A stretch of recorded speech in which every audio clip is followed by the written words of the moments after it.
Bonjour à tous, dans cette vidéo on va parler de spiritualité. Spiritualité qui vient du latin spiritus qui est l'esprit. Alors au niveau philosophique on dira ce qui est esprit, c'est tout ce qui n'est pas matière. Au niveau religieux, au niveau croyance, la spiritualité c'est aller se connecter à notre esprit avec un grand E, aller se connecter avec notre âme. Et donc l'idée en fait, il y a une grande quête, de plus en plus de gens s'intéressent à la spiritualité, veulent intégrer davantage ça dans leur vie. Spiritualité pour moi c'est amour, parce que l'amour nous relie de toute manière à notre âme, nous relie à nos intelligences supérieures, nous relie à notre essence, s'accepter soi et s'aimer profondément.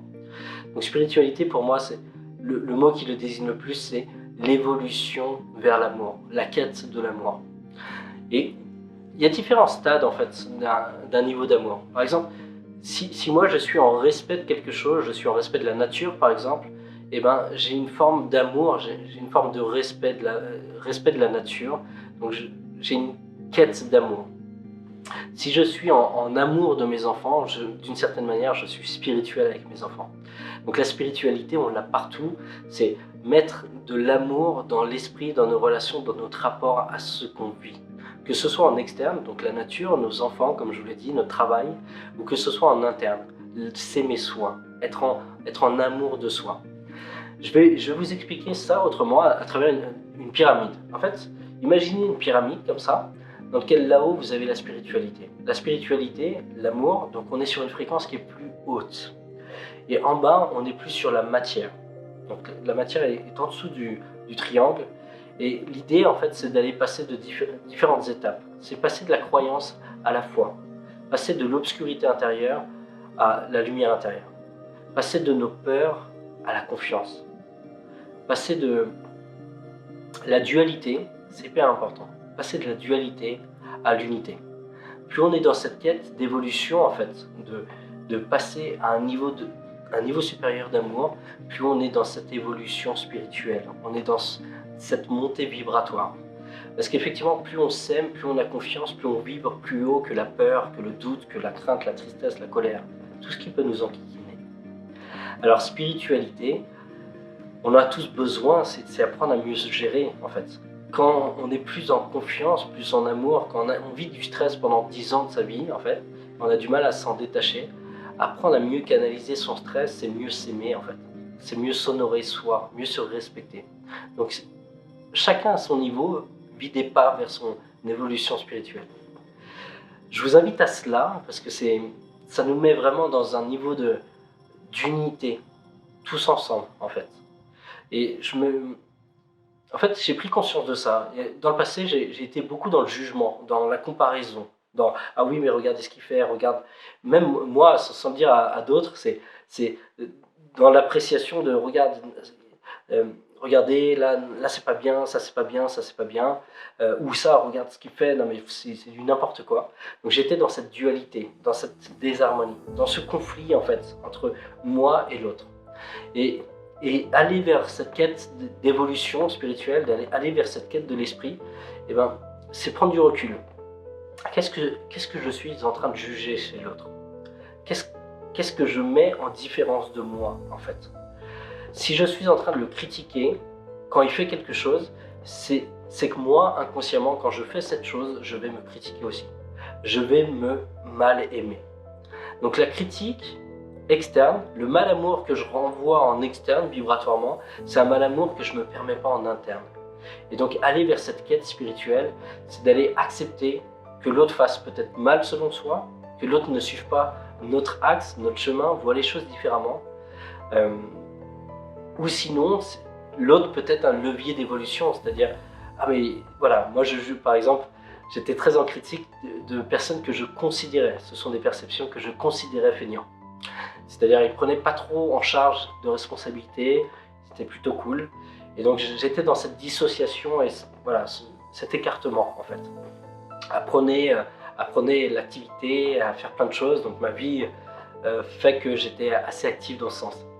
Et donc, quand l'autre ne faisait rien, j'étais en attaque inconsciente. Par contre, quand moi, je me posais, par exemple, quand je devais me reposer, par exemple 3, 4, 5 heures, un après-midi ou quoi que ce soit, et surtout en semaine, et inconsciemment je me fouettais. J'étais en mal amour de moi, j'étais en non-acceptation de me reposer. Donc en fait, ce que j'allais juger en externe, j'en avais besoin. J'avais un besoin de réconciliation en interne, d'apprendre à m'aimer là-dedans. Et plus j'ai appris à m'aimer en interne, plus j'étais capable d'aimer l'autre, de mieux le comprendre et de le respecter, d'accepter ça. Et voir à quel point, à travers ce qu'il vit, il y a une forme de sagesse, il y a une intelligence. Donc dans la critique, en fait, l'autre était mon enseignant. Mais si je reste dans un niveau d'évolution à fréquence basse, je reste dans une critique, dans une dualité, une séparation. Et plus j'évolue vers la spiritualité, plus en fait je vais comprendre que ce qui fait, c'est ce que je ne me permets pas de faire. Donc j'ai peut-être apprendre à m'aimer, à accepter cela, à m'apporter de l'amour pour mieux l'aimer lui. Et là tout de suite, en fait, je serai beaucoup plus aligné, je serai dans une paix interne, je ne serai pas dans une critique vive, je serai moins réactionnaire aussi quand il y a des conflits dans les couples, je serai plus connecté à mon essence, à qui je suis. Donc la spiritualité, c'est tendre vers l'amour. L'amour, alors donc là je vous ai parlé en comparaison vis-à-vis de quelque chose qui peut se passer en externe, donc prenez du recul. Qu'est-ce qui se joue dans le conflit? Qu'est-ce qui fait qu'on est dans cette dualité, dans cette non-unité? Bien entendu, on a et on peut penser différemment et tout va bien. Mais c'est l'idée de vibrer cette sérénité, cette paix, cet amour de l'autre. Maintenant en interne, si j'ai un amour de moi qui est très faible, il faut que j'apprenne à m'aimer, en fait. C'est pas il n'y a pas d'obligation, en fait. Mais il est mieux pour moi, en termes de fréquence, je mérite mieux pour moi d'aller apprendre à m'accepter, à m'aimer. À accepter que je sois imparfait. Oui, j'ai des failles.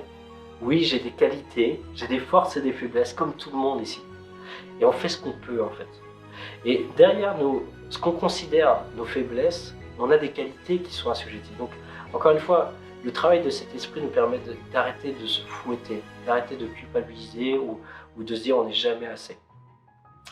Je vais prendre des exemples de ça. Il y a beaucoup de gens qui se jugent parce qu'ils sont timides. Ils se considèrent timides. La timidité, il n'y a pas de norme dans laquelle on est timide. On a tous passé des caps où on était un petit peu mal à l'aise et on n'a pas osé faire des choses. On était un peu cristallisé dans la peur, dans le stress, avec les mains moites et on ne s'est pas permis de faire des choses. Donc, encore une fois, au fond de moi, je pense que tout s'apprend et on est de plus en plus à l'aise. Même vous parlez devant vous, là aujourd'hui, je ne suis pas complètement à l'aise et je le serai de plus en plus parce que je nourris ça petit à petit. Donc l'idée, en fait, si la personne se considère timide, elle a développé, en fait, donc elle est restée dans cette croyance, c'est une croyance de croire qu'on est timide, elle a développé beaucoup plus, donc à ne pas intervenir, beaucoup plus d'écoute, beaucoup plus d'attention aux autres. Donc elle a des capacités d'observation et d'écoute qui sont décuplées parce qu'elle ne prend pas la valeur, elle ne se met pas au devant de la scène pour essayer d'expliquer plein de choses à tout le monde. Quand tu n'es pas en train de transmettre, tu es en train d'apprendre, tu es en train d'observer. Et donc, à travers la timidité, on a souvent des caractères des personnes qui ont une finesse, qui sont assez intuitifs en fait, parce qu'ils sont à l'écoute de beaucoup de capteurs en fait. Donc arrêtez de vous juger et je vous invite, quand vous n'acceptez pas, quand vous êtes en mal amour de vous-même sur quelque chose, allez voir qu'est-ce que ça m'a permis de développer. Tout défaut vous a permis de développer aussi des qualités associées. Et c'est parce que vous avez pris ce caractère avec cette croyance que vous avez développé d'autres choses. Donc l'idée en fait, c'est de pouvoir être libre, sortir de sa croyance et pouvoir être parfois dans cette écoute et cette observation et parfois dans la transmission en fait, de pouvoir vous véhiculer des messages si notre cœur nous appelle à cela. En fait, pour moi, l'amour, c'est d'être profondément libre. Libre d'être toutes les facettes en fait. D'être mal à l'aise au départ, mais de plus en plus transmetteur, orateur, et en même temps à l'écoute parfois. Et de pouvoir utiliser n'importe quelle facette de nous-mêmes quand on le souhaite. Voilà, j'espère que ça vous parle. C'est vraiment aller vers cette quête de l'esprit, de l'amour. Et posez-vous les questions, mais quand vous avez des conflits, qu'est-ce qui se passe? Qu'est-ce qui se joue? Qu'est-ce qui fait qu'on n'est pas dans cette fréquence d'amour?